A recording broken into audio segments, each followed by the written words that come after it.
বাংলাদেশে ইসকন ও বর্তমানে বাংলাদেশের অবস্থা নিয়ে কিছু বলেন হুজুর। দেখুন, বাংলাদেশে ইসকনে যিনি পুরোহিত ছিলেন তাকে অ্যারেস্ট করা হয়েছে। কেন করেছে আমি এখনো পর্যন্ত জানি না। চিন্ময় প্রভু তার নাম, তাকে অ্যারেস্ট করেছে। তবে আমি বলবো, যেখানে যে সংখ্যালঘু আছে তার উপরে অত্যাচার করা চলবে না। ইসলাম এটার বিরোধী। বাংলাদেশের যে হিন্দু ভাইরা আছেন তাদের প্রতি সহানুভূতি দেখাতে হবে। তাদের যেন কোনো রকমের কোনো ক্ষতি না হয়, কোনো দিক দিয়ে তাদের মন্দিরের, তাদের বাড়ির, তাদের জীবনের কোনো যেন ক্ষতি না হয়, এটা মুসলমানকে খেয়াল রাখতে হবে। তারা সংখ্যালঘু। এবং ইসকনের উনাকে কেন অ্যারেস্ট করেছে প্রশাসন জানবে, তিনার অপরাধ কোর্টে বিচার হবে, আমি জানি।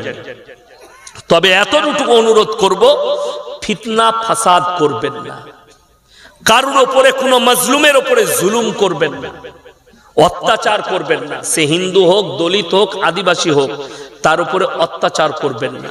সে মুসলিম হোক, তার উপরে অত্যাচার করবেন না। কিয়ামতের দিনে সব থেকে বেশি জাহান্নামে যাবে পুরুষদের মধ্যে কারা জানেন? নেতারা। এটা মাথায় রাখবেন, তাদের দলটা বেশি ভারী হবে। তার এক নম্বর কারণ হচ্ছে ন্যায় বিচার না করার কারণে। যদি আপনি গ্রামের নেতা হন, আপনি যদি দেশের নেতা হন, আপনি যদি অঞ্চলের নেতা হন, আর আপনি যদি অন্যায় কাজ করেন আর অন্যায় বিচার করেন, তুমি তাহাজ্জুদ করলেও তোমাকে কিয়ামতের দিনে কেউ আটকাতে পারবে না। নবীজি বললেন, তোমার বাড়ির পাশে কে বসবাস করছে এটা দেখো না।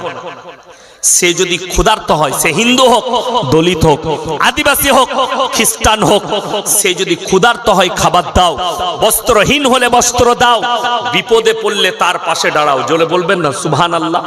এর থেকে ভালো সম্প্রীতি আর কিছু হতে পারে? কিন্তু তা বলে এটা নয় তার ধর্ম তুমি পালন করবে।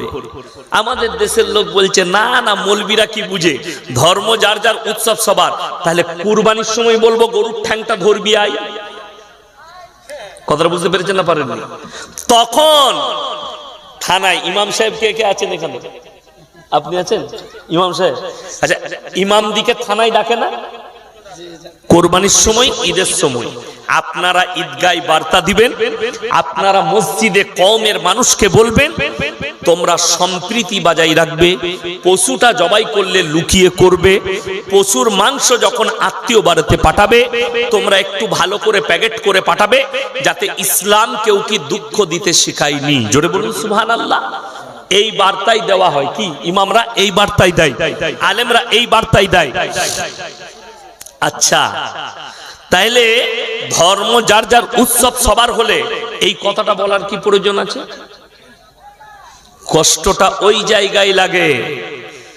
ইসলাম বলছে কেউ কি কষ্ট দিও না। কোরআন, লা ইলাহা ইল্লাল্লাহ ওয়া লা ইলাহা ইল্লাল্লাহ, তোমরা দুটো নৌকায় পা দিও না।